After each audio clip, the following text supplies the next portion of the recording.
Today I'm going to show you how to do the I-cord bind off for your Big Sky blanket box.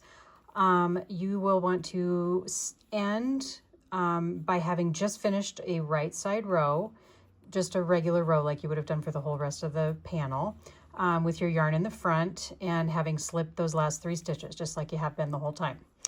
Next, you're going to turn so that the wrong side is facing you. And the first thing you're going to do is you're going to knit those first 3 stitches, nothing new there.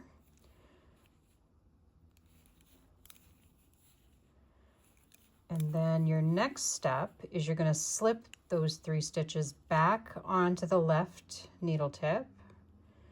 This really splitty yarn, get on there.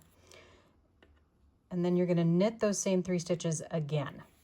And that's just to give us a little extra height to turn the corner.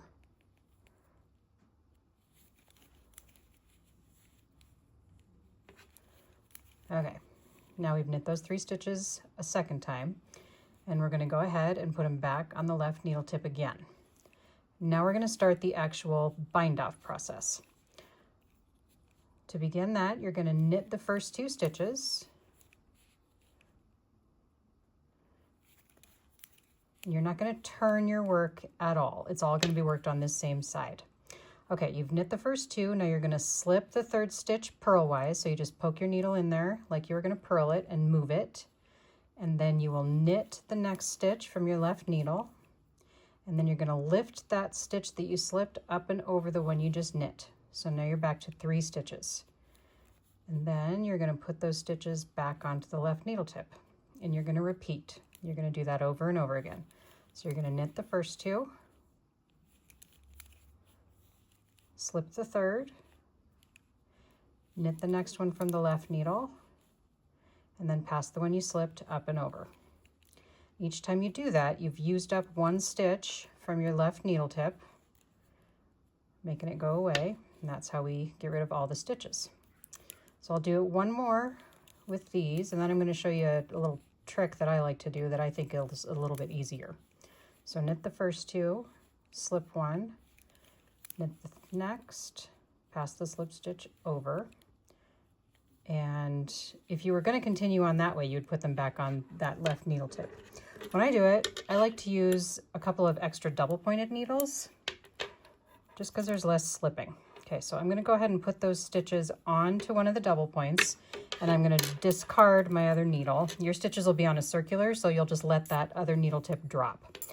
Okay, so now it's, well, actually, you know what? I guess I should have put them here. Strike that last part. You don't need to slip them over to start. Okay, so instead of your other needle, you'll just, with your double point now, you'll knit the first 2, same thing, exactly the same thing, slip, knit the next, pass that slip stitch over, but instead of transferring them back to the other needle, you can just slide that double point and pick up your other one. And then repeat. Knit the first 2,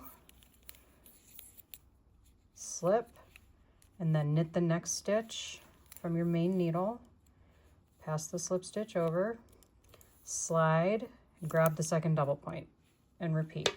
It's just a little faster, I think, but either way you want to do it, perfectly fine. Same results. Knit 2, slip 1, knit from the main needle, pass the slip stitch over. Okay, and you are going to continue doing that over and over again until you have 3 stitches left. You're not going to go the whole way to the end. Slip, pass. I really like this bind off. I think it's very attractive. Makes a really nice finished edge. So you could use it if you wanted to on the collar of a sweater. You could use it along the edge of a button band that you picked up and knit later. You could, if you had done an I-cord cast on, which you can Google that, it's pretty fun too. You could use this I-cord bind off on the other end of a scarf. Slip, we're getting close.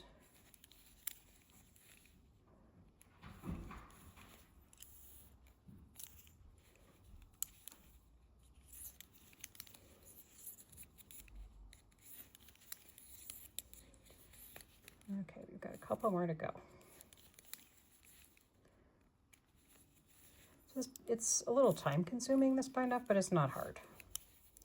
It's just a lot of steps.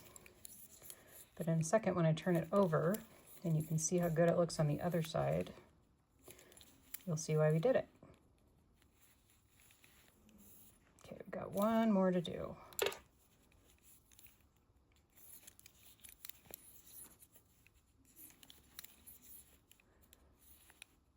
Okay.